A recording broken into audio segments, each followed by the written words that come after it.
నా జోలికి వస్తే ఊరుకోను అని కవిత డైరెక్ట్ వార్నింగ్ ఇచ్చారు. కవిత ఈ మాటలను ఎలా చూడాలి? నేను అసలే మంచిదాన్ని కాదు, నా జోలికి వస్తే ఊరుకోను అని కవిత అంటూ ఉన్నారు. నాపై దుష్ప్రచారం చేస్తున్నారు అని కవిత అంటూ ఉన్నారు. మరి కవితపై దుష్ప్రచారం చేస్తున్నది ఎవరు? ఇంటి ఆడబడుచుపై ఈ విధమైన దుష్ప్రచారం చేస్తారా అని కవిత ఈ చిట్ చాట్ లో మాట్లాడారు. ఇంటి ఆడబడుచుపై అంటే అది కేటీఆర్ను ఉద్దేశించే. కేటీఆర్కే కవిత ఆడబడుచు అవుతారు కాబట్టి ఇంటి ఆడబడుచును ఉద్దేశించి బయట సోషల్ మీడియాలో నాపై పిచ్చి రాతలు రాయిస్తున్నారంటూ కవిత మాట్లాడారు.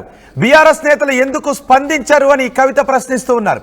వర్కింగ్ ప్రెసిడెంట్ గా చేయాల్సిన పనులు ట్విట్టర్లో పనిచేస్తే సరిపోతుందని కవిత అన్నారు. సరిగ్గా ఈ మాటలు డైరెక్ట్ గా కేటీఆర్ పైనే అటాక్ చేశారు కవిత. వర్కింగ్ ప్రెసిడెంట్ పైనే కేటీఆర్ పైనే కవిత అటాక్ చేశారు. వర్కింగ్ ప్రెసిడెంట్ గా చేయాల్సిన పనులు ట్విట్టర్లో పనిచేస్తే సరిపోతుందంటూ కవిత కేటీఆర్ను ఉద్దేశించి మాట్లాడారు. నా పార్టీ బీఆర్ఎస్ అని కవిత అంటూ ఉన్నారు. కాంగ్రెస్ మునిగిపోయే నావ్ అని కవిత అంటూ ఉన్నారు. బీఆర్ఎస్ తో ఒక్కడే నాయకుడు ఉన్నారు, బీఆర్ఎస్ లో ఒక్కడే నాయకుడు అని కవిత అంటూ ఉన్నారు. ఇంకెవరి నాయకత్వాన్ని నేను అంగీకరించను అని కవిత అంటూ ఉన్నారు. గతంలో ఆర్టీవీ ఏం చెప్పిందో ఒక్కసారి ఇప్పుడు మనం చూద్దాం. గుండె నిబ్బరం చేసుకుని వినండి. దేశంలో అతి పెద్ద ఉద్యమాన్ని తీసుకొచ్చిన పార్టీ, తెలంగాణ రాష్ట్ర కళను సాకారం చేసిన పార్టీ, తెలంగాణను 10 ఏళ్లకు పైగా పరిపాలించిన పార్టీ, ప్రధానమంత్రి మోదీకి ఎదురు నిలిచి పోరాడిన పార్టీ, ఎన్నికల నిధుల సమీకరణలో దేశంలోనే 4వ అతిపెద్ద పార్టీ. నేను ఏ పార్టీ గురించి చెప్తున్నానో ఇప్పటికే మీకు అర్థమైపోయి ఉంటుంది. ఈ పార్టీ భారత రాష్ట్ర సమితి, ఒకప్పటి తెలంగాణ రాష్ట్ర సమితి మరికొద్ది రోజుల్లో చరిత్రగా మిగిలిపోబోతోంది. ఇది ఇవాల్టి బిగ్గెస్ట్ బ్లాస్టింగ్ న్యూస్. బీఆర్ఎస్ బీజేపీలో విలీనం కాబోతోంది. ఇది పుకారు కాదు, కల్పిత కథ అంతకన్నా కాదు. మీరు నమ్మలేని ఈ నిజాన్ని ఇప్పుడు మీ కళ్ళ ముందు ఉంచబోతున్నా. బీఆర్ఎస్ ఎప్పుడు బీజేపీలో కలుస్తుందో ఇవాళ నేను మీకు వివరంగా చెప్తాను.